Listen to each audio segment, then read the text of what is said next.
Yes, this is an island surrounded by water, big water, ocean water.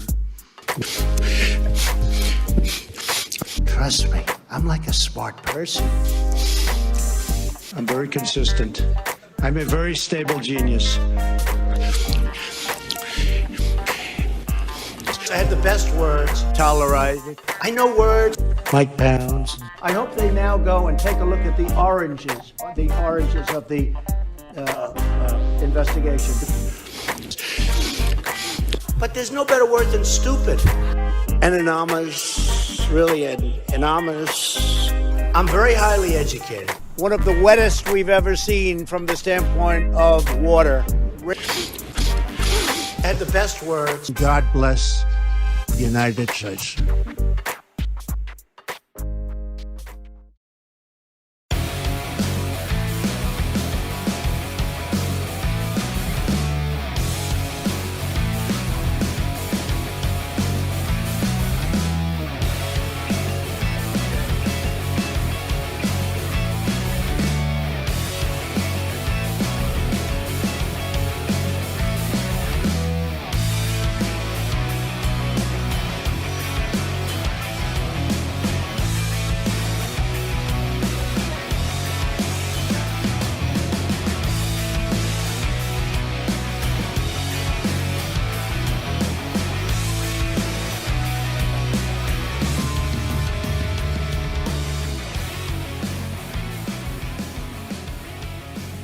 Hey everyone, welcome to the show.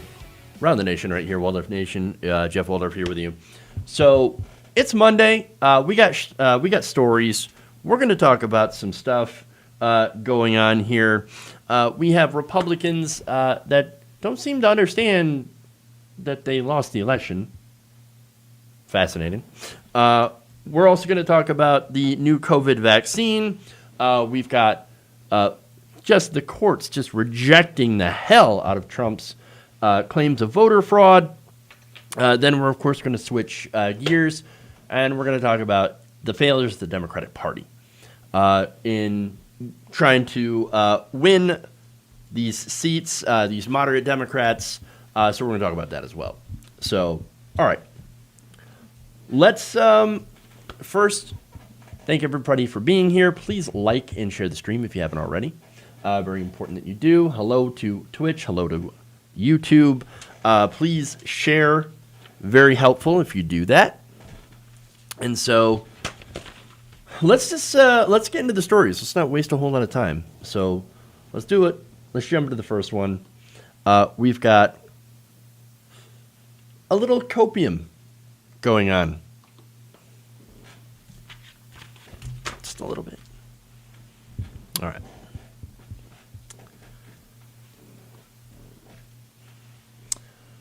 Republicans are attempting to deny reality after the election was officially called for Joe Biden. With Pennsylvania giving Biden 20 electoral votes, that's more than enough for him to get to 270, and Arizona and Georgia also trending Biden. Nevada as well, I'm sorry. Arizona, Biden, Nevada also trending towards Biden. It turns out that he had a little bit bigger of a path to victory to 270 than Donald Trump, especially after the mail-in ballots had come in, which is why, of course, you have Republicans out there crying about mail-in ballots. People like Senator Lindsey Graham, who is not happy about the result. In fact, here's what he said. If Republicans don't challenge and change the U.S. election system, there'll never be another Republican president elected again. Oh, no! Never have a Republican president elected again? Wait, why is that a problem? Is that... I mean, I don't think that's a problem. I don't think that's a problem at all. Do you promise? Because that'd be fucking great.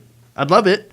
Look, Republicans literally destroy the economy every time that they're elected by giving rich people everything in the form of tax cuts. And then they bloat out the defense budget. They're, of course, helped by corporate Democrats. But generally, and this is what happens, they blow up the budget. And then when Democrats get elected, corporate Democrats tend to go, okay, well, now it's time for austerity. We got to buckle down. We're all about fiscal responsibility now. And, of course, that ends up losing Democrats' elections because the economy slows down because of all the austerity. And that allows Republicans to get back into power. It's just one of those things where it's just an ever-ending cycle of garbage, of austerity, blowing up the deficit, and not really getting anything for the American people like health care. And so, that said, it's easy for me to go off into a tangent about it, about the two Santas. But anyway, let's go back to what Lindsey Graham said. He also called this a contested election. Well, it's not. And Lindsey Graham saying it doesn't make it true. The only reason that it's contested in their minds is because they ended up losing. And look, even Hillary Clinton, who conceded the election, she conceded. She said, okay, I was beaten. Even though she, of course, blames the Russians, she blames Bernie Sanders for basically everything. To this day, Hillary Clinton still does not at least question the legitimacy of the votes. Donald Trump, however, and Lindsey Graham, they want all of those mail-in ballots gone, tossed right out. Like, that's it. We're going to get rid of them. Thing is, they've already tried. They went to court, and they said, okay, we want to throw out the ballots. And the justices, understandably, are like, okay, why? Why do you want these thrown out? Voter fraud. Okay, do you have any evidence of voter fraud? I mean, we take this very seriously. Do you have any evidence of voter fraud? No. But trust us, okay? We know it's happening. We totally know it's happening. No, how about you fuck off? Unless you actually have evidence of widespread voter fraud, get the fuck out of here. Stop wasting our time. The other thing they want to invalidate, of course, is mail-in ballots being counted after November 3rd in states where it's perfectly legal for you to count them after November 3rd. Again, these are ballots that are postmarked, but you have until a certain date. In some cases, today, I think in Pennsylvania, you have until today in order to count those ballots. And so, yes, they can arrive after November 3rd, and they still have to get counted according to Pennsylvania law. So, they were on time. They're totally legal. But because, again, the sheer amount of them hadn't been counted yet, Republicans say, I want to throw them out. I want to throw them out. These are the games that Republicans play. And they play them all the time. All right. But it's not just Lindsey Graham, by the way. There are other Republicans. Lindsey Graham, for example, is casting doubt on this election because the media happened to call the election for Joe Biden and not for Donald Trump. And that seems to be a problem. Well, let's listen to him. Because they don't decide the election. The call for Joe Biden is it? Who was it called by? Oh my goodness, all the networks. Wow. All the networks. We have to forget about the law. Judges don't count. All the networks. Yeah, even Fox News. Even Fox News called it for Biden. I mean, okay, so he's talking about the courts, right? Okay, well, the courts have brought their cases. I'm going to talk about that in more depth in another segment, but generally, look, the networks, sorry about that, the networks are just doing their job. That's it. They're just doing their job. It's what they've always done. And by the way, I think the networks did mess it up by waiting. They didn't call it soon enough because it was overwhelmingly the only areas that they had left to count in Pennsylvania is the mail-in ballots in Philadelphia, which overwhelmingly were going to go to Biden anyway. So the votes that were coming from Pennsylvania in Philly, there's no reason for them to basically drag it out and to give oxygen to these ridiculous right-wing conspiracy theories about, oh my God, we got the voter fraud and it's not really, the election is still contested. No, it's not contested. Now, there's one more video here that I want to show you. This is like the most extreme example of copium here. And this is former Congresswoman Michelle Bachmann going a little bit nuts. I ask, oh God, that you would take your iron rod, and I ask that you would smash the clay jar of deceit in America, smash the clay jar of delusion in the United States of America, smash the delusion, Father, of Joe Biden as our president. He is not. Yeah. Would you take your iron rod and smash the strong delusion that Nancy Pelosi does have her House of Representatives? We don't know that. Smash it in Jesus' name. Smash, Lord, the takeover of the U.S. Senate by Chuck Schumer. Lord, smash it with your iron rod. Smash with your iron rod. Take your rod and smash it.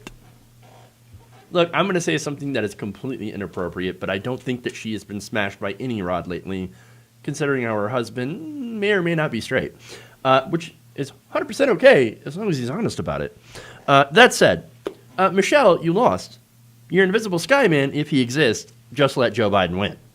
Are you questioning God's will, Michelle? Are you doing that? Are your votes? Look, are you saying that our votes are more important, more powerful than God?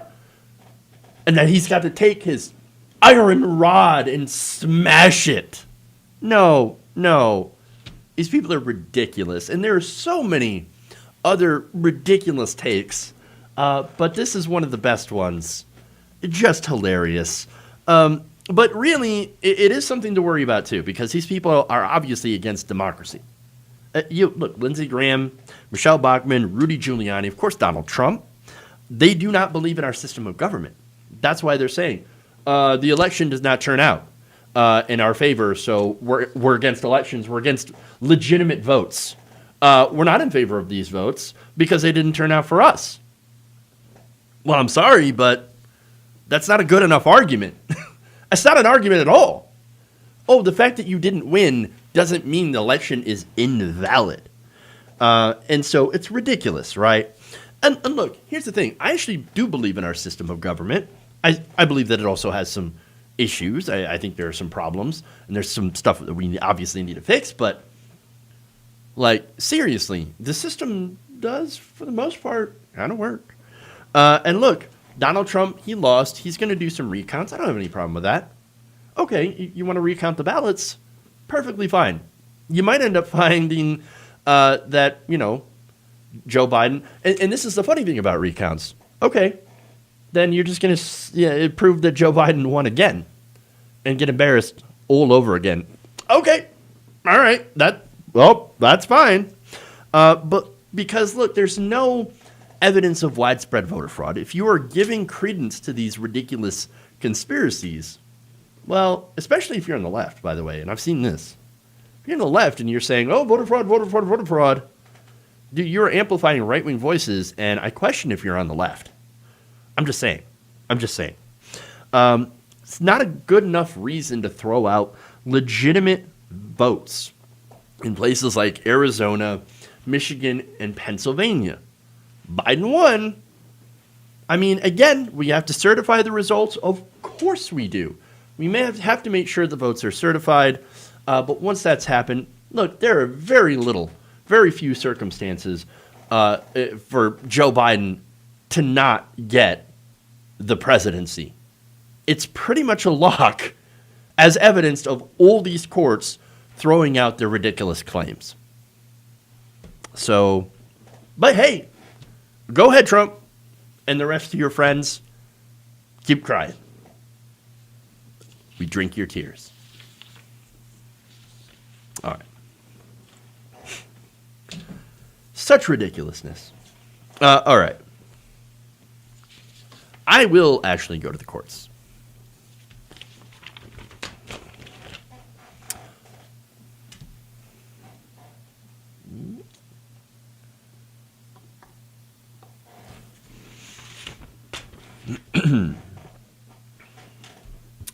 Donald Trump continues to refuse to concede the election and has been counting on the courts to try to overturn the will of the people.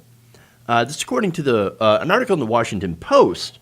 The Trump campaign has been trying in swing states to prove allegations of voter fraud in order to allow them to throw out thousands, tens of thousands, hundreds of thousands of ballots. Now, the thing about taking claims to court is you have to have evidence. I know, it's shocking, right? Voter fraud is a very serious allegation, so of course you have to take it seriously. And you have to have, and it's very important to have the ability to verify the ballots in order to ensure electoral integrity while making sure, of course, that all legal ballots are counted. I'm in favor of that. Now, our form of democracy depends on the integrity of the vote. So if you have a charge of voter fraud, it better damn well be good, and you better have the evidence to back it up. Because believe it or not, we actually do care about electoral integrity. So then, what evidence is Trump bringing when he goes to court? Well, according to the Washington Post, which has taken a look at some of the evidence and has, investigated, dug into the cases where Trump had taken, his case to court in order to get these votes tossed out. Well, what the Post found is that the evidence was just not sufficient. In fact, in Michigan, the campaign's evidence amounted to a Post-it note. We got this Post-it note, and it says we found fraud on it. Take our word for it. I'm not kidding. In that case, writes the Post. Let's see. Judge Cynthia Diane Stevens of Michigan, that's the First District Court of Appeals last week, rejected the Trump campaign's effort to halt the counting of absentee ballots in the state based on hearsay from a GOP election observer. In that case, a Republican election observer said she'd been given a sticky note by an unnamed poll worker, alleging that late arriving ballots were being counted improperly. Okay, so you got the sticky note that says, hey man, these absentee ballots here are not being counted right. Okay, well, who is the poll worker? And do you have any other proof that they're being counted improperly? Like, is there any other evidence that you can present to prove your case? Oh, none. Oh, okay, well, great. Apparently she could not provide the poll worker's name or any other proof. Hey, just trust us, man. This is totally real, despite not being able to give you anything to back that up. Yeah. In Pennsylvania, Republicans also claim that GOP observers had been barred from the rooms where the votes were being counted. Problem is, of course, that was not true. Not true at all. Republican observers were in the room. After all, Trump had a, quote, non-zero number of people in the room. Well, if it's a non-zero number, then it would have to be someone in there, which completely invalidated your case. I mean, one of his attorneys said there was a non-zero number. Well, then, there was somebody there. Give me a break. As Jeb would like to put it. Give me a break. Yeah. I'm sorry, then. What's your problem? Asked U.S. District Judge Paul S. Diamond, who denied your request to halt the count. Republicans also sued to stop local election officials from releasing the name of voters whose absentee ballots had been rejected for errors, such as a lack of signature. So, now the way that it works is if you forget your signature and they reject your ballot, they let you know. Like, hey, you forgot to sign this thing. Okay, well, then give me an opportunity to fill out a new one. And then sign it, make sure I, dot my T's, dot my I's, cross my T's, and so that this thing can get counted. Republicans said, no, you should not be able to do that. If you fuck it up once, that's it. No redos. No redos. That's voter fraud. But wait, what kind of an argument is that? It's an argument we're saying we want all those ballots thrown out. And in Michigan, again, Ronna McDaniel Romney claimed that 2,000 Republican ballots in Rochester Hills had been, quote, given to Democrats due to a clerical error, which turned out, of course, to not be correct. Tina Barton, the GOP city clerk of Rochester Hills, said in a video posted on Twitter that McDaniel was referring to a, quote, isolated mistake that was quickly rectified, and called her allegation, quote unquote, categorically false. It's not true. It's not true now, and it never was true. And she said, quote, as a Republican, I am disturbed that this is intentionally being mischaracterized to undermine the election process. It's not voters that are voting, quote unquote, fraudulently that are undermining the voting process. It's the Republicans. It's Ronna McDaniel. Ridiculous. There's more. In Arizona, Trump supporters, they brought up this woman named Jill Stock. So she says, oh my God, I voted. I tried to go and vote at the polling place in person, and they said that I already filled out a ballot and sent it in by mail. They tried to voter fraud me. Well, okay. Thing is about that is that there were a lot of things about that case that did not add up. In fact, she says, look, my vote was stolen, okay? And they said, okay, well, here's what you're going to do. We can cancel that ballot and then have you sign an affidavit that says that your vote was stolen. Now, you think that she would jump all over that if that was true, right? So what did she do? Apparently, she said, no, not going to do it. Now, furthermore, they looked at the ballot. They looked at the mail-in ballot because they did receive one from her. And they matched her signature up. So either it was a completely perfect forgery of her signature, which is problematic and could happen, of course, right? It could happen. But the fact that she refused to certify that and to sign an affidavit saying that her vote was stolen by somebody else in the mail, right?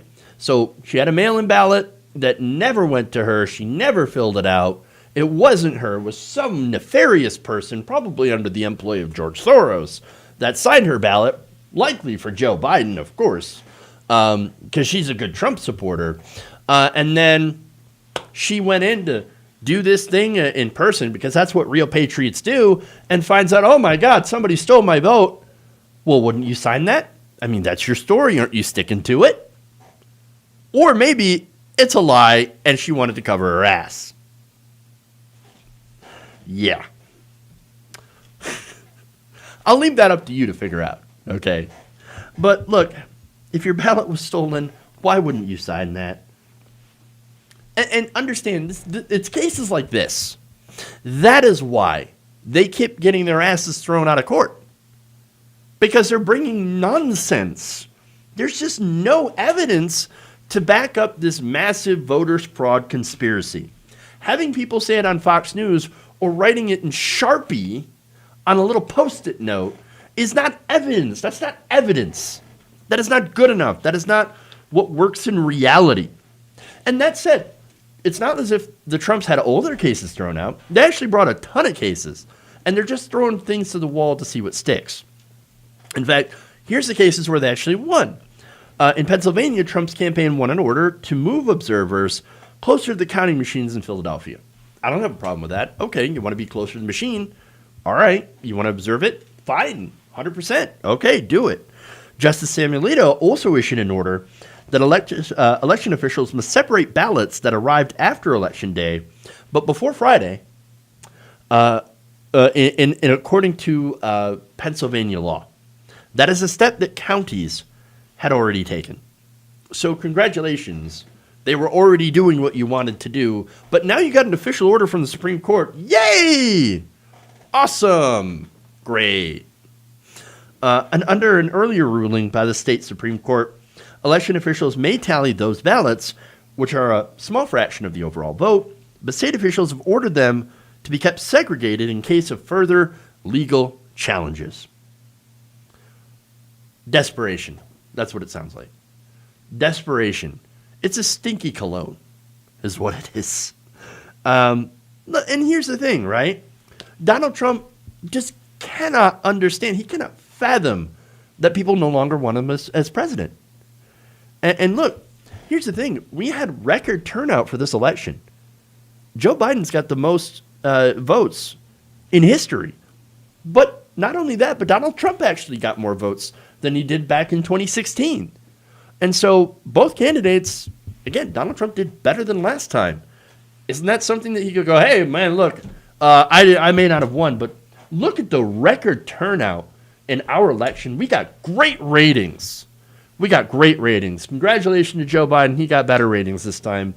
But come 2024, I'm going to get him 2024. But he can't do that. And look, even Trump got a larger share of the Latino vote than he had before. That's something that he could go and talk about and be like, good, I got lots of Latinos. I did tremendous with the Latino voters. They love me. Okay, great. Okay, whatever, right? You can do that. It's just that, look, Biden won. He just did better. You lost, son. Clean up. Go home. Stop embarrassing yourself. And by the way, racking up legal bills, which we all, of course, know that Donald Trump's never going to pay. Ever. I mean, just shut up, concede, go back to Trump Tower, go do whatever it is you're going to do. Go make a TV network. Go run Parler. I don't care what you do. Just get the fuck out of our house, out of the White House, when it's time to concede.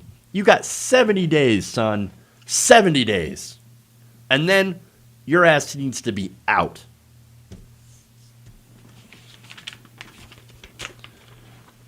I think I'm pretty clear. Okay. All right. I'm going to take a quick break here. We're going to come back, read some donos. We've got then more stories here, including Fox News talking about conspiracy theories on the coronavirus vaccine. There is a vaccine. It is pretty exciting. We'll talk about that. And then immediately, of course, Fox News is going to make it into a little bit of a conspiracy. I know. Stay right here. Round the Nation. We'll be right back.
I will eat your ass. Tighten up my meat. I like my meat tight. Welcome back to the show. Around the Nation right here. Waldorf Nation, Jeff Waldorf here with you. All right, so I want to read some donos here, but first let me thank some patrons. That's patreon.com/Jeff Waldorf. That's how you can support the show. I want to thank Jasper Wong and Trevor Reeves for becoming a patron and supporting independent progressive media. Thank you. That's awesome, amazing, and I love you guys. Let's see. Let's go over here to channel membership, where I want to thank Kevin Stern and Dave Priestley. Thank you for signing up to be a member. You can become a member by hitting the join button below. All right. Super chats. I love these. Jedi Protector says, you can always bet the GOP will complain about everything without doing anything to replace what they got rid of.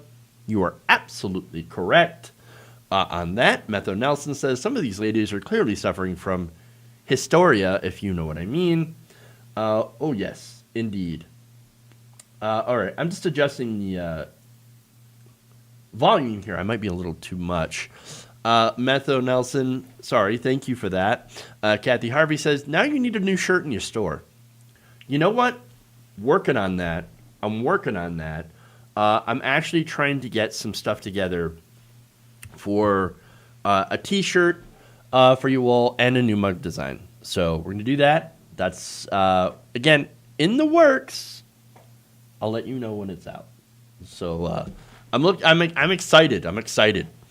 Star Chick points out, QAnon hit squad drove from Virginia to Philly. Police found an AR-15 rifle, 116 rounds of ammunition inside the suspect's truck, a silver Hummer.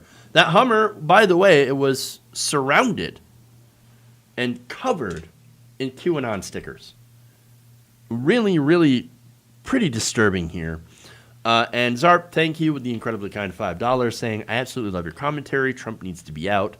Bye, Felicia. Agreed. Yes. Thank you so much for that, by the way. Somebody asked when I'm going to talk with Vosh.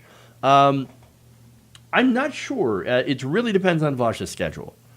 So I'm usually open anytime, but he's a little busy himself. So he's basically kind of set the the time frame here. So whenever he's available, he can always DM me, send me a message. So I do look forward to that. I will be talking to Benjamin Dixon on Wednesday. He'll be joining me for the show. So I plan on doing more of that stuff. Look forward to that. I definitely do. All right. Moving on, let's get to the rest of the show.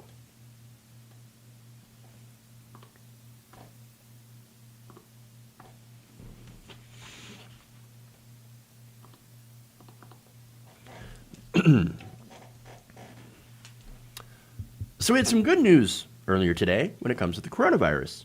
It appears that we may be closer to a vaccine, which is great because right now we're actually having an incredibly bad time dealing with the coronavirus.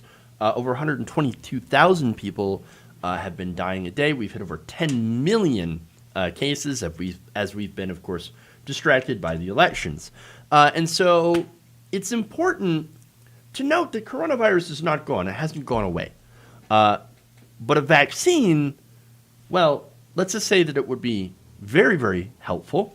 In fact, Bloomberg is reporting that the COVID-19 vaccine developed by Pfizer and BioNTech SE had, quote, prevented more than 90% of infections in a study of tens of thousands of volunteers.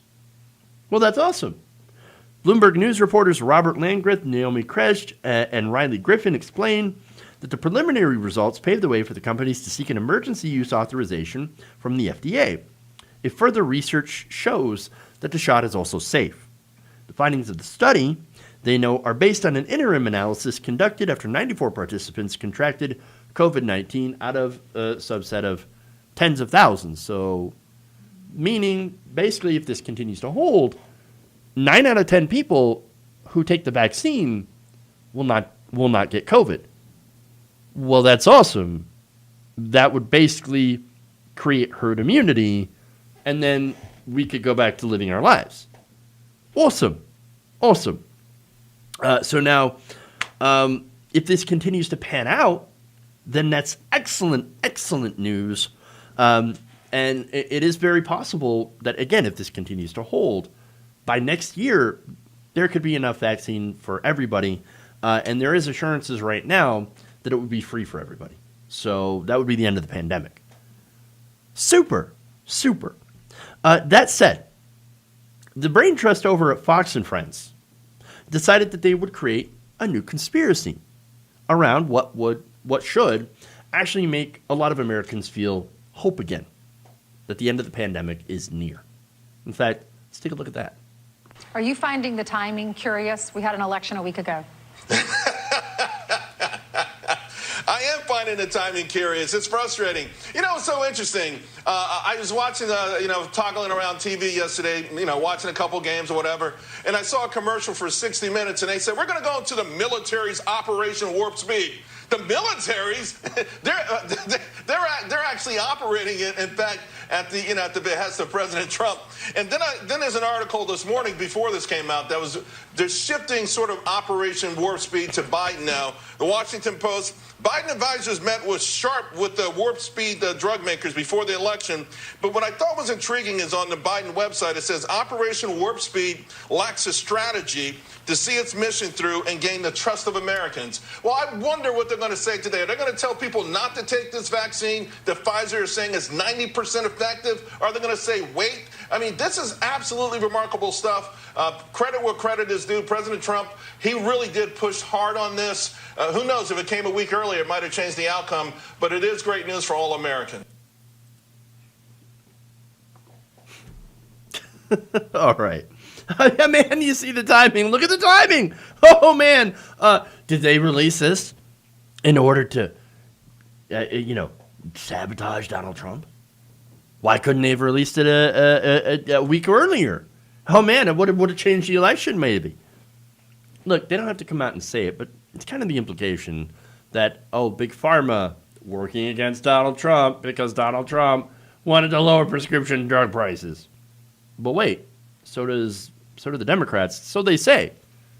In reality, neither party has done anything about lowering prescription drug prices. I remember when Cory Booker got dragged for saying, we can't import cheaper drugs from Canada. Can't do it. Nope, they're not as safe. Bullshit, they're the same. They're the same drugs and the same safety standards that were manufactured here and then get sent to other governments, other countries. Ridiculous, right? And so, look, both parties tend to have a pretty bad relationship, and I mean bad for us, with the pharmaceutical industry because they pump tons and tons of money into candidates, Democratic candidates as well. And so we don't know if Joe Biden's actually going to do anything to try to lower drug prices or not, but we know that Donald Trump had a chance to do something, and he didn't do anything either. But that said, you know exactly the reaction that they were going for. That said, did Donald Trump do something called Operation Warp Speed? Yeah, he did. That did give some corporations a lot of money. Did Pfizer take that money? No. Pfizer's head of vaccine development, Dr. Katherine Jansen, told the New York Times that, quote, "We were never part of the Warp Speed. We have never taken any money from the U.S. government or from anyone." I'll get back to that. All right. Now, Jansen also explained the timing of the news release to the Times. Quote, she said she learned of the results from the outside panel of experts shortly after 1 p.m. on Sunday, and that the timing was not influenced by politics, by the election. We have always said that science is driving how we conduct ourselves, no politics. Okay. Some of what she said, not exactly true. First off, the data released by Pfizer was a news release, not a peer-reviewed medical journal. So understand, this is what the company is saying. And companies do have a penchant to do a little puffery. And so, in reality, we don't necessarily know 100% that the vaccine is safe and effective, other than the study that needs to get expanded a little bit more. And the efficacy of the vaccine could change as the trial goes on and gets more participants in it, right? In fact, Jesse Goodman, professor of medicine and infectious diseases at Georgetown, said this: "We need to see the actual data, and we're going to need longer-term results." So, obviously, more testing, more waiting, that pushes back the availability of the drug. And again, it's not even a 100% thing. And right now, it's puffering. It's marketing. That said, are they onto something? Is there a reason to be hopeful? Sure, there is. As for Pfizer not getting any money, while it's true that they didn't actually get Operation Warp Speed money, they actually have received a lot of taxpayer money. According to Senator Chris Murphy, FYI, a lot of people are tweeting about how Pfizer didn't accept government money for the vaccine. That's not true. HHS actually did a $2 billion deal with Pfizer to guarantee a market for the vaccine. And then he goes on to say how that makes Pfizer's R&D spend more viable, and saying that this is just a classic example of a private-public partnership. And so, okay. So basically, they were not part of the Operation Warp Speed program. They didn't get that money, but they did receive money from HHS. And so the fact that they say, "Oh, we haven't taken any government money or taxpayer money," complete and utter bullshit. Again, along with the puffery. That said, this could be this could end up being something that is incredibly beneficial. As Vox explains, Pfizer and BioNTech are using a new approach for their virus vaccine. And apparently it involves using mRNA, which involves genetic material, which doesn't necessarily work the same as traditional vaccines, which tend to use a weakened form of a live virus in order to boost your body's defenses against it. Instead, the mRNA approach actually, what it does is that when it's introduced into your body, it basically has genetic instructions. The human cells read those instructions, manufacture the fragment of the virus, and the immune system then identifies it and builds up protection against it. So it works a little bit differently than traditional vaccines. We've never done that before. And it's right now, the 90% is pretty encouraging, although, again, that number could go down as more people are tested. And so we want to make sure that it gets tested. We want to make sure that the results are safe before we end up getting approval. And I actually do trust Biden's FDA a little bit more than I would Trump's. That said, we need to probably wait for a while yet before, so that it gets proven to be safe and effective before we take it. That said, as far as Fox News is concerned, projecting more conspiracy theories, as always, because guess what? It's what they do.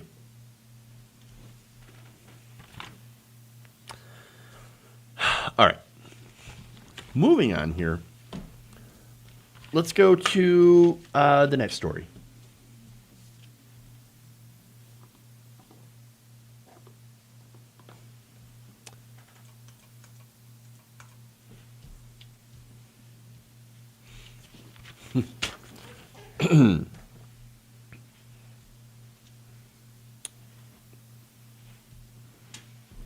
Donald Trump is on his way out. But before he leaves office on January 20th, he is still, unfortunately, in charge. And so far, he's already shown us the direction that he wants to go. He wants to fire a bunch of people. Starting with Defense Secretary Mark Esper. Now, Esper was just fired by President Trump over a tweet.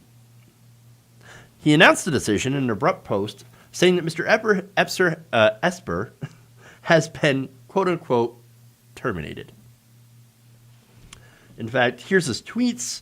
I'm pleased to announce that Christopher C. Miller, highly respected director of the National Counterterrorism Center, unanimously confirmed by the Senate, as he points out, will be the acting Secretary of Defense effective immediately.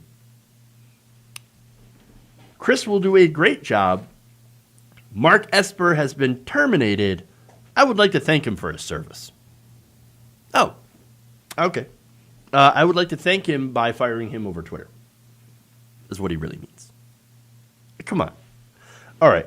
So now look. Now that the American people have fired Trump, well, Trump now wants to fire basically anybody that has wronged him during his entire term.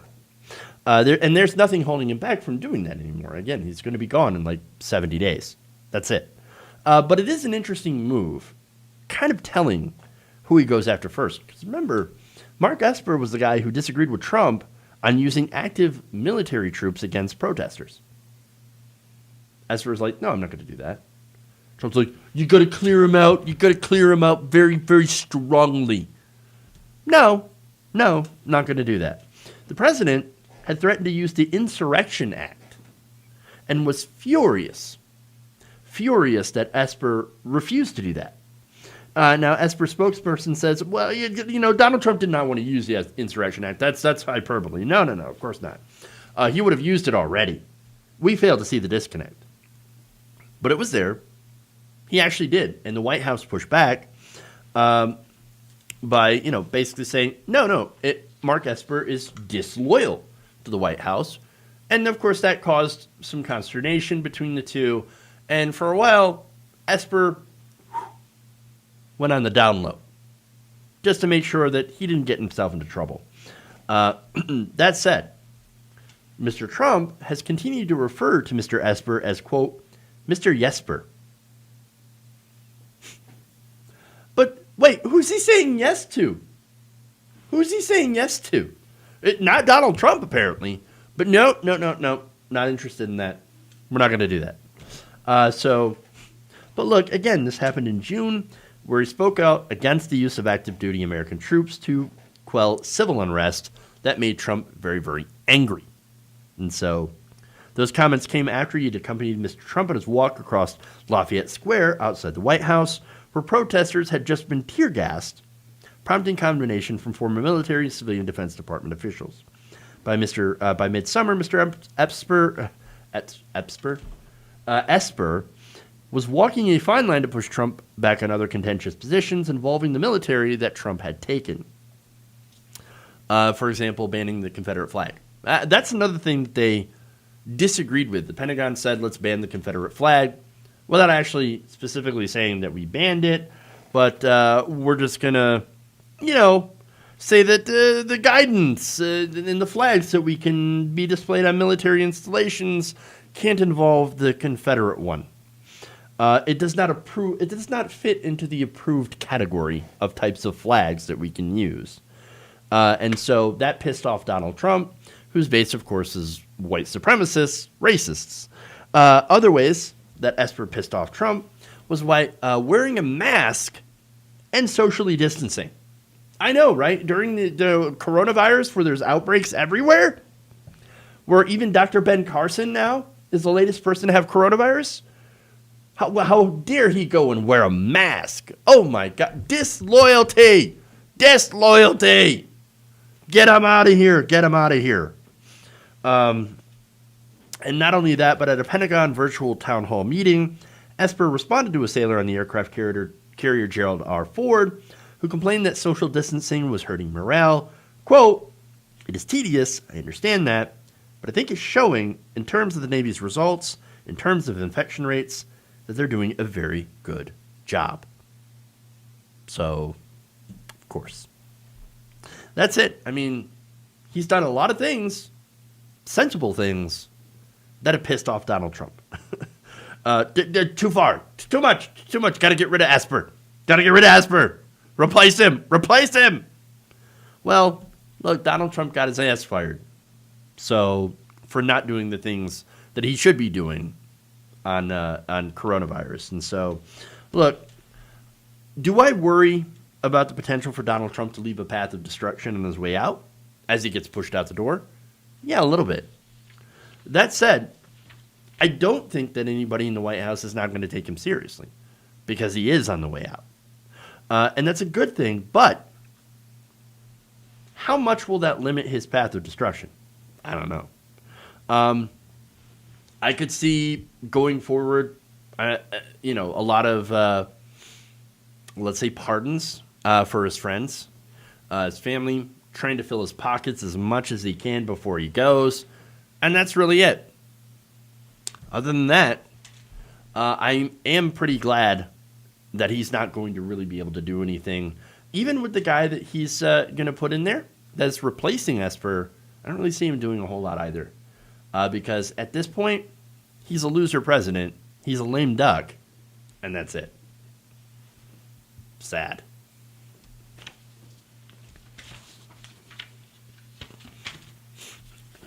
All right.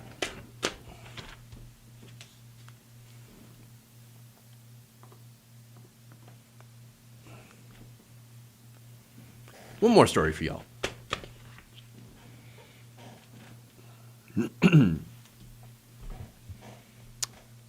Representative Alexandria Ocasio-Cortez is already tired of being blamed for the losses of moderate Democrats. Let me do that again. Sorry, I can't talk today. Representative Alexandria Ocasio-Cortez is sick and tired of being blamed for the loss of moderate Democrats during this election. During an interview with the New York Times, she warned that if the Biden administration does not put progressives in top positions, the party would lose big in the midterms. Now, the real problem in these campaigns, she says, was that the party had lacked core competencies to run these campaigns, but yet they are, of course, turning around, and instead of addressing those core competencies, they're going to blame leftists. In fact, here's what she said, quote, "There's a reason Barack Obama built an entire national campaign apparatus outside the Democratic National Committee. And there's a reason that when he didn't activate or continue that we lost House majorities, over 1,000 seats. Because the party in and of itself does not have the core competencies, and no amount of money is going to fix that." Look, and again, core competencies basically means knowing how to run a campaign and knowing how to reach voters where they're at so that they will turn out for you. If you run on a campaign of "I am not Donald Trump," and then don't go to listen to your voters, reach out to where they're at, knock on doors. Yes, there was a safe way to do that, masks and social distancing, and also don't spend money on ads that you need to spend a week before the election. You're not going to do very well.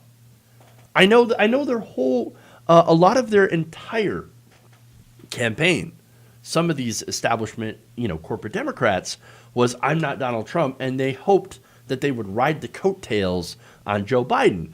And it's because, of course, that you had pollsters out there that were predicting much larger wins, much larger margins of voters turning out for Democrats, which unfortunately didn't pan out. And so they were expecting that. So they didn't put in the effort, they didn't put in the money, and they lost. Well, how the hell is that AOC's fault?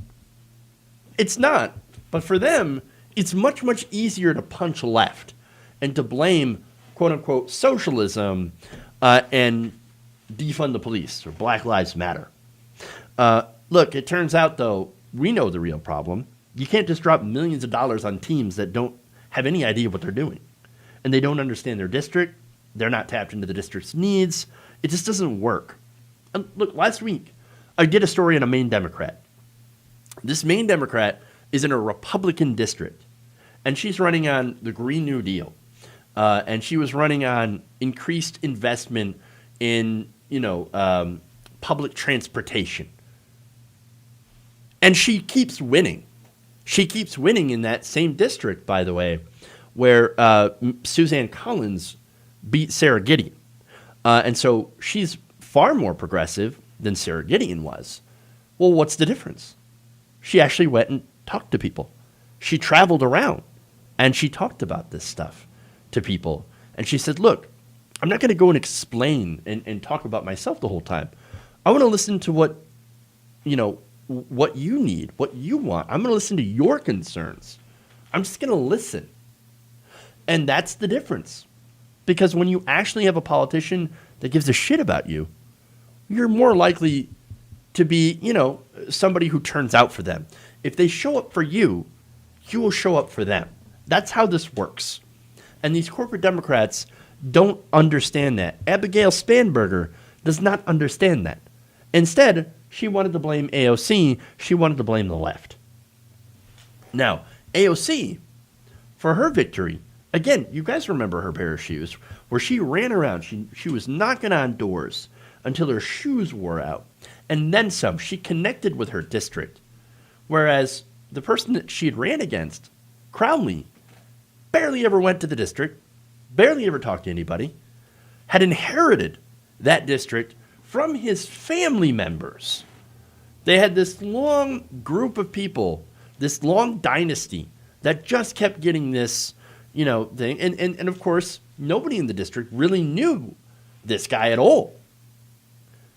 Well, of course, when AOC went there and said, I work in the community, I'm part of the community, I want to listen to the things that you care about, I want to represent you, well, then of course you're going to do better in that district. And so there's more.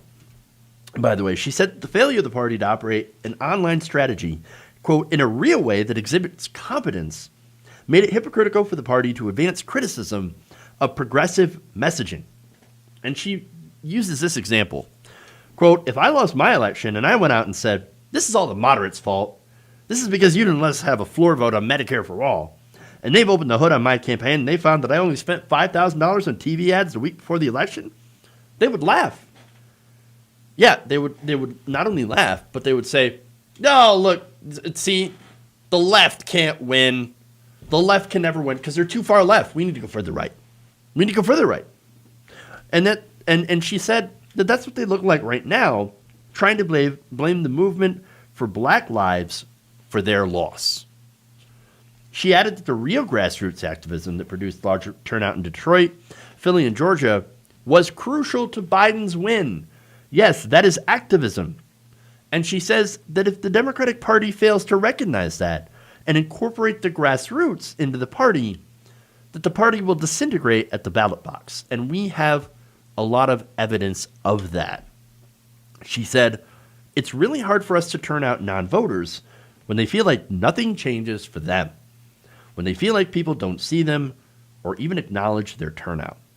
The party believes that after 94% of Detroit went for Biden, after black organizers just doubled in triple turnout down in Georgia, after so many people organized Philadelphia, the signal from the Democratic Party is that John Kasich won us this election. I mean, I can't even describe how dangerous that is. Absolutely correct. 100%. Look, John Kasich couldn't even deliver Ohio to the Democrats. You've got to be kidding me. And here Biden was talking about, John Kasich elevated in our administration. You could be a cabinet member. Maybe. He was considering it. Whereas, you have the left. You have DSA candidates. These are Democratic Socialists of America, right? These are people that support Medicare for all. They ran on it. And they won a significant portion of their races. Whereas the moderate Democrats who ran on moderate positions, i.e. didn't really stand for anything other than we didn't like Donald Trump, well, they ended up losing. In fact, here's a handy-dandy chart that I want to show you of people who won and lost their races. And it's a bit simplified, but take a look. I mean, so did you support Medicare for all? Well, all those no's, a lot of them, even in Democratic-leaning districts, +5, +6, did they win their election? No, they lost in Florida. And yet you had places which were leaning Republican, or even people who actually supported Medicare for all, well, they ended up winning their elections. Weird. It's almost as if, you stand for something and you have a better chance at winning. It doesn't always work. Kara Eastman, unfortunately, lost to Don Bacon, which sucks. I really like Kara Eastman, and I hope she continues to try again. Sometimes it's that name recognition that you need more than anything in order to win your election. That said, look, instead of peeking in the hoods and doing your fair postmortem, you have Democrats who have lost that instead blame the left. They talk about defund the police. They talk about socialism. It's not just Abigail Spanberger. This morning, Jim Clyburn went on CNN and basically said the same thing. And he also said, nobody's more progressive than Jim Clyburn. Jim Clyburn, who takes millions of dollars from the pharmaceutical industry and will not support Medicare for all, and says, oh, we're not a socialist party. Sure, man. Sure. And again, Clyburn is a legend in his own right. Back, his work for civil rights. But now, he's not as progressive as he thinks he is. At least now when it comes to policy issues like health care. And so, unfortunately, you have these politicians that are punching left. And on that, here's AOC's takeaway. Quote, I need my colleagues to understand that we are not the enemy. And that their base is not the enemy. That the movement for Black lives is not the enemy. That Medicare for all is not the enemy. Again, 72% of exit poll voters, right? Or voters that were exit polled during this election, during the general. It's not the primary, during the general. 72% of them said, yes, we support a government-sponsored health care plan. Single-player Medicare for all. We support that. And, of course, that makes sense because it's in the middle of a pandemic. Yes, that makes sense. That makes sense. And yet, no, it's running on that, quote-unquote, scary socialism. That's what lost us centrists our election. Sure. She said this isn't even just about winning an argument. It's that as if they keep going after the wrong thing. I mean, they're just setting up their own obsolescence. And appearing on CNN later on, after that interview, she also said this. Progressives have assets to offer the party that the party is not yet fully leaned into. Every single swing state member that co-sponsored Medicare for All won their re-election. And so the conversation is a little bit deeper than saying anything progressive is toxic. It's not. It's not. What's toxic is corruption. What's toxic is taking money from large companies and then doing their bidding and then going against what the American people actually want. That's what's toxic in our political system. And what's toxic is the constant left punching. Look, this is not difficult to understand. You guys know I give centrists a lot of shit, right? But you know what? I wouldn't if you'd come our way in a couple of issues. Healthcare, for one. You would not only get our praise, but also our support. And not just our support, but also our backing. You run for re-election. Embrace Medicare for all. And look, we've seen this play out before, okay? Ed Markey is a good example. Ed Markey leaned in to the progressive movement. He said, I support the Green New Deal. I support Medicare for all. And guess what? The base turned out to support Ed Markey. You cannot say the same thing about the Lincoln Project people. Remember, Lincoln Project was all about appealing to Republicans in order to get them to vote for Joe Biden this election. Now, did that work? No. An even larger share of Republicans voted for Donald Trump this time than they did last time. 93%. So what did the Lincoln Project do? They took a bunch of liberal money and they lit it on fire. That's it. Look, progressives, we don't want to have to destroy the party, okay? We don't want to have to do that. What we want to do is we want to be able to work together. You got to come our direction. You got to come our direction. You got to come to the people's direction. And that's what AOC is saying. If you reach out to us and if you say, we're going to work on getting everyone health care under a single-payer health care plan. Bernie Sanders is a gold standard. But in reality, we can compromise on a couple of things there. Not on the fact that we want single-payer, of course. No, we still want single-payer. But, for example, how much it offers, how much, it actually can cover on certain things. Certain details can be hammered out. even a role for private insurance as a supplemental plan. There are things that we can talk about. I'm not saying that I would accept that deal, but I'm just saying maybe we could talk about it. You might want to start coming our way first. And that's the thing. And that's really it. Come our way, and then maybe we'll come your way. All right. That's all I got here today. Thank you for going on The Nation with me today. Thank you, Tiffany, for the very kind donations. And the call to have other people donate. I appreciate that. All right. That's it. Again, thank you for going around The Nation. Please like and share the stream if you haven't already.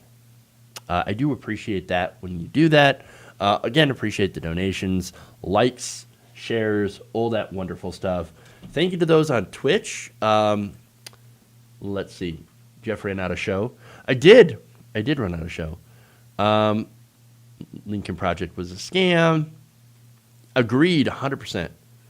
DSA candidates are great. Was this Eastman's first race? I believe it was. I believe it was her first general election. Let's see. AOC's our future. Absolutely. So thank you to all you on Twitch. Thank you to all you on YouTube. I'm going to try to figure out how to start streaming back on Facebook again with Restream. A lot of stuff to learn, but nonetheless, we're getting there. We're getting there. All right. Anyway, thank you guys. Love you. And remember, change begins with you. See you all later. Have a good day.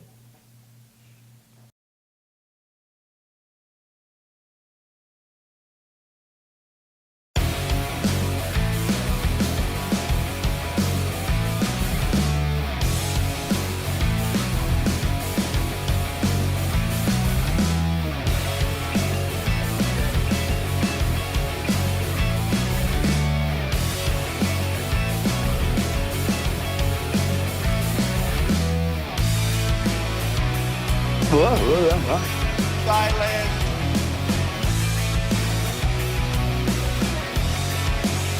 Mike Pounds. Wet ass P-word.